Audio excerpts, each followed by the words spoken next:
A quick statement here at the beginning. Of course, I support and defend our constitutional republic, with the supreme law of the land being the Constitution of the United States, which our politicians seem to ignore unless it benefits their particular agenda. The purpose of this video isn't to extol the virtues of our government over Russia's. I'm just comparing the forms of leadership that we have here. Hi ladies and gentlemen, it's October 30th. Yes, another one rather quickly here. It's because yesterday when I was doing that, I really spent too much time on all the other topics that I was going over, because as you know, I like to pull a lot of information in. But I really was making that video primarily for the Putin article and also for the Almost video. So I thought I'd do this today, and I hope you'll bear with me on this because I think it's important. What we have here is a situation where the United States has failed to go after ISIS and Al-Qaeda in the way it should have, primarily because they are, ISIS and Al-Qaeda, that whole group, all al-Nusra, the whole thing, are really tools of the Western military intelligence security industrial complex. They are their tool for perpetuating war. So the U.S. has not really gone after them. They've actually used them. How many times have we seen, as I pointed out, convoys of ISIS vehicles, by the way, that were Toyotas that were given to them by, apparently, at least through the help of the U.S. State Department.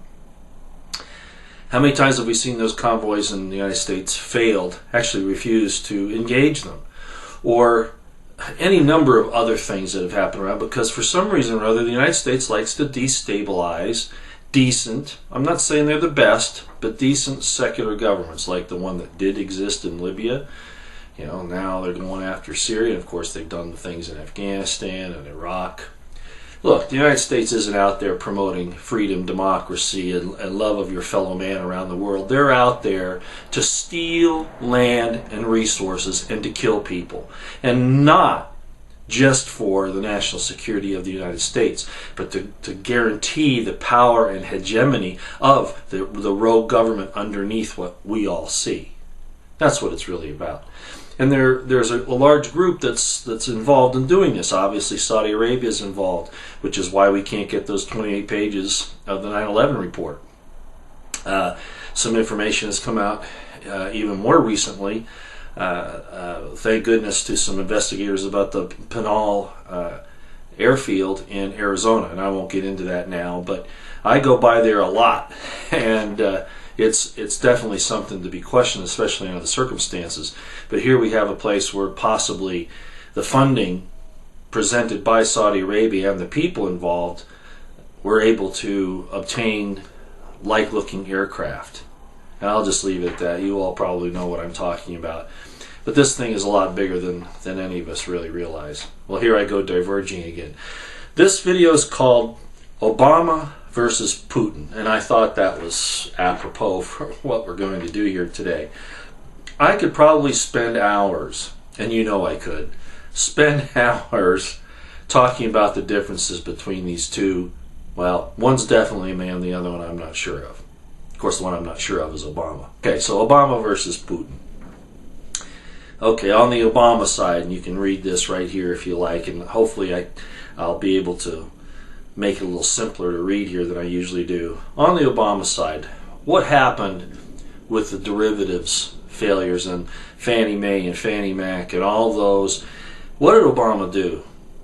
He let the bankers, the thieves, keep the money that they stole, first of all. Second of all, bailed them out with your tax money and then require you to pay interest on that money that we gave them to pay off that bailout. Isn't there something wrong with that? Not to mention the fact that nobody went to jail or got exiled. Let's look at Putin, okay? Similar situation happened with the oligarchs, if you know anything about his background. The oligarchs basically took all the money out of the economy in Russia and basically kept it. Well, Putin went after him. And I'm really watering this down, but basically he went after them, got the money back. What did he do with it? He didn't even give it to other organizations or whatever. He spread it around to the people of Russia. And he jailed the oligarchs or exiled them. Now, if Obama had done that, he could have paid off nearly every mortgage in the United States. But see, then you're free to an extent, and they don't want that. That was number one. Number two, Obama supports the slaughter of innocents. He supports abortion. He's supported Planned Parenthood. Insisted that it be part of Obamacare, that you pay for somebody else's abortion, and of course it's in the federal tax structure as well.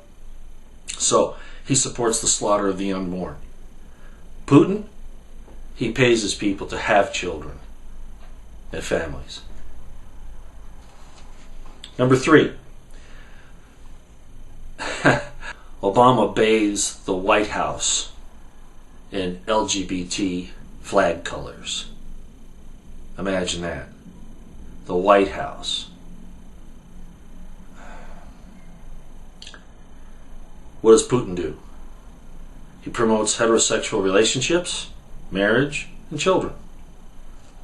Matter of fact, there was a video the other day, I'd show it here, but I'm never sure about the copyright things. I'm not sure where he was, but this lady came up, she was topless, and you only see her back, but Putin's looking there, and I'll try to do the same thing he did. He's kind of looking at her like this, and smiles and raises a 2 thumbs up. So he's a real man. Obama, wow. Big difference. Okay, number 4. The U.S. has hundreds of bases around the world. What? To protect American interests? And what are American interests? The lives of Americans, to be able to take care of them in case if something happens? Oh, that's what they say. But what's it really been used for? And I'll just be real short here. To steal other countries' resources, to control their land, and to control their politics. It's not about giving them democracy, or otherwise we wouldn't have gone into Libya, we wouldn't have gone into Syria. Okay, the point is what the U.S. has hundreds of bases around the world. What do they do with those? They use them as a base to commit theft and murder, at home and abroad. Okay, in other words, we're empire building. Now let's look at Russia and Putin. They have less than a dozen bases around the world, not including in Russia. Definitely not empire building. Number 5, there's a history of invasion with Obama. That's how he handles everything. Everything is with the strong arm of the military. There is no statesmanship. There are only lies, deceits, cover-ups, and if the other nation doesn't go along with it, we kill you. Russia, Putin, statesmanship.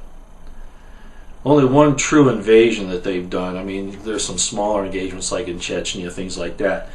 But really, the only big one was Afghanistan. And that was really as a result of the CIA doing things in Afghanistan and causing Russia trouble from Afghanistan across the border into Russia. It was a bait, of course, just like it always is. Hopefully Russia will know how to stay out of that this time, because they're going to try to do it again. What are we doing sending special forces? Sorry about the background noise. What are we doing sending special forces into Syria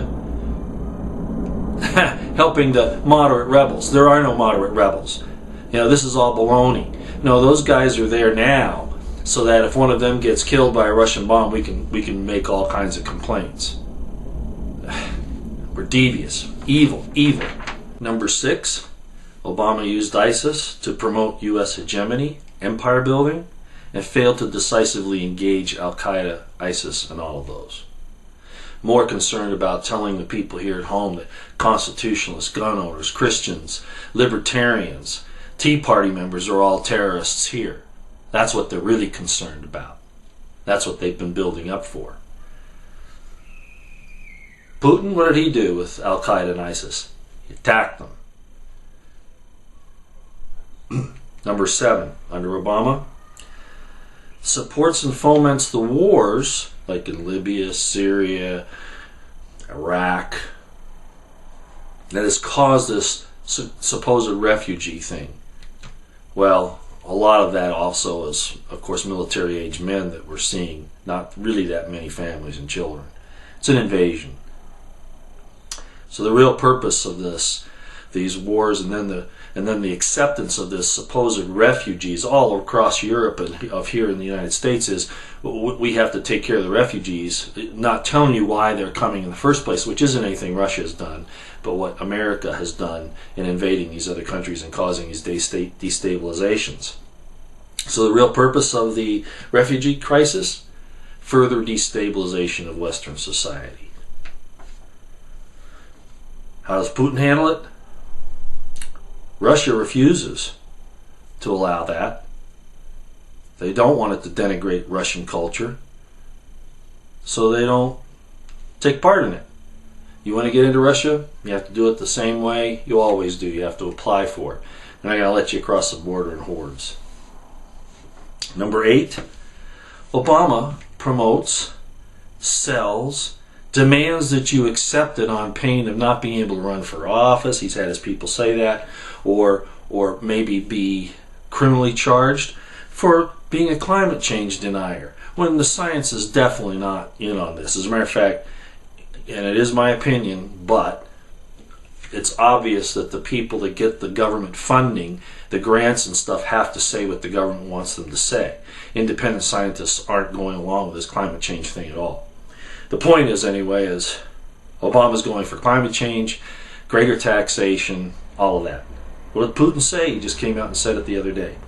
He denies and refutes climate change, identifying it as an agenda by the West, typically the United States, as a geopolitical weapon.